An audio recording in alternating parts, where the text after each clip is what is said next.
안녕하세요. 오늘은 루돌프 슈타이너의 신비극, 그중 첫 번째 작품이죠. 인문의 문, 발췌본을 가지고 좀 깊이 들어가 보려고 합니다. 네, 안녕하세요. 이게 그냥 희곡 있는 것과는 좀 다르잖아요. 텍스트 속에 담긴 영적인 통찰이나 인물들의 그 내면 여정을 따라가면서 당신에게는 이게 어떤 의미로 다가오는지 함께 느껴보는 게 저의 목표입니다. 맞습니다. 이 슈타이너 신비극이라는 게 사실 단순한 연극이라기보다는 어떤 영적 발달 과정을 극으로 보여주는 것에 가깝죠. 네, 그렇죠. 보내주신 그 발췌본만 봐도 주인공 요하네스 토마시우스, 이 사람을 중심으로 인물들이 겪는 그 영적인 시험들, 또 자기 인식을 해나가는 그 고통스러운 과정이 아주 잘 드러나 있어요. 아, 생생하게요? 네, 중요한 건 이게 그냥 추상적인 개념만 이야기하는 게 아니라 인물들의 구체적인 체험을 통해서 그 의미를 전달한다는 거죠. 그럼 바로 그 지점부터 시작해 볼까요? 주인공 요하네스요. 이 사람이 영혼의 이전 불꽃이 다 꺼져버렸다. 감각도 무뎌졌다. 이렇게 말하면서 아주 깊은 영적 침체 상태를 보여거든요. 네, 그렇죠. 이게 뭐랄까 영혼의 어두운 밤 같은 걸 겪는 것처럼 보이는데 영적인 길을 가는 사람들에게는 드문 일이 아니라고 하죠. 정확해요. 요하네스의 이 상태는 영적 성장을 하려고 할 때 거의 필연적으로 마주칠 수 있는 어떤 내면의 황폐함, 아니면 기존의 가치관이 막 흔들리는 시기, 그런 걸 상징적으로 보여주는 거죠. 아, 통과 의례 같은 거군요. 네, 중요한 건 이게 끝이 아니라는 거예요. 새로운 인식으로 나아가기 위한 뭐랄까 하나의 과정인 거죠. 슈타이너는 이런 상태를 성장에 꼭 필요한 과정으로 그리고 있습니다. 그렇군요.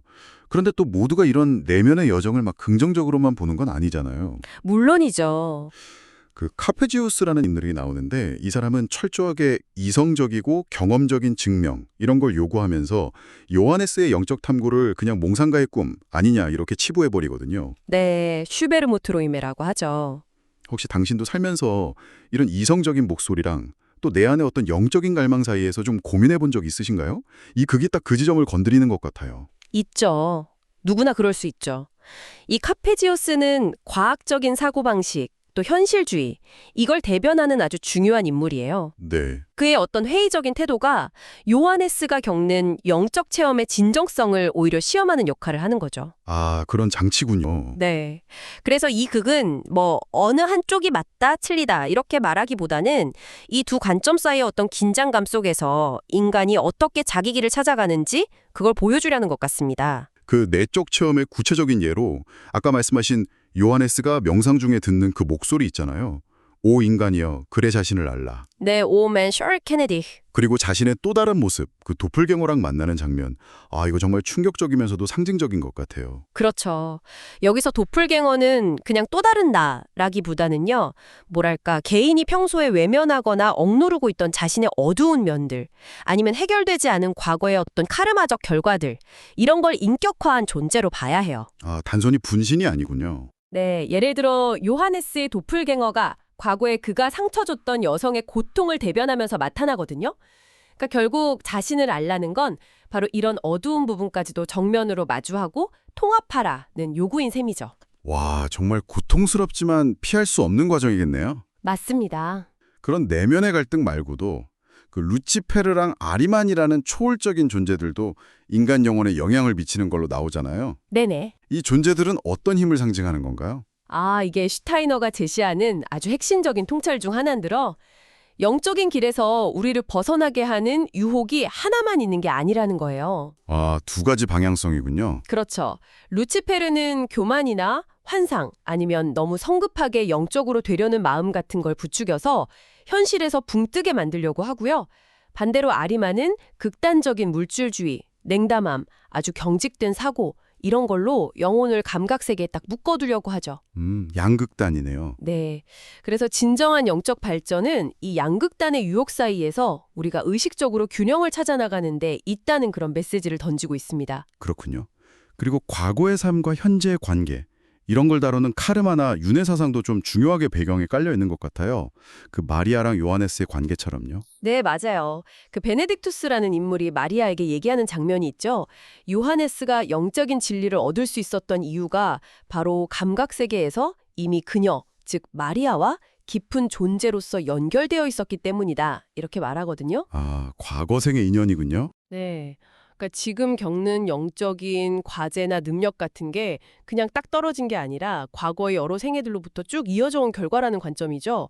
근데 슈타이너는 이걸 숙명이라기보다는 성장의 기회로 해석하는 편입니다. 흥미롭네요. 또 다른 인물, 그 슈트라도의 고민도 좀 생각해 볼 만한 것 같아요. 과학적인 지식을 막 추구하다가 결국 영적인 갈망이랑 회의 사이에서 방황하는데 이게 꼭 현대인의 모습 같기도 하고요. 맞아요. 슈트라더는 지성과 영성의 통합이라는 뭐랄까 현대적인 과제를 아주 잘 보여주는 인물이에요. 그 역시 자신의 회의적인 도플갱어를 만나면서 지적인 능력만으로는 도달할 수 없는 영역이 있구나 이걸 깨닫게 되거든요. 아, 슈트라도에게도 도플경어가 있군요. 네. 그의 여정은 결국 이성과 영성이 분리된 게 아니라 함께 발전해야 한다는 걸 좀 시사하는 것 같습니다. 결국 인문의 문이라는 작품은 영적 성장이라는 게 무슨 깨끗하고 단번에 점프하는 그런 게 아니라 의심과 믿음 사이에서 또 내면의 어둠과 직면하면서 그리고 이성과 영감 사이에서 끊임없이 조율해 나가는 과정이라는 걸 보여주는군요. 그렇습니다.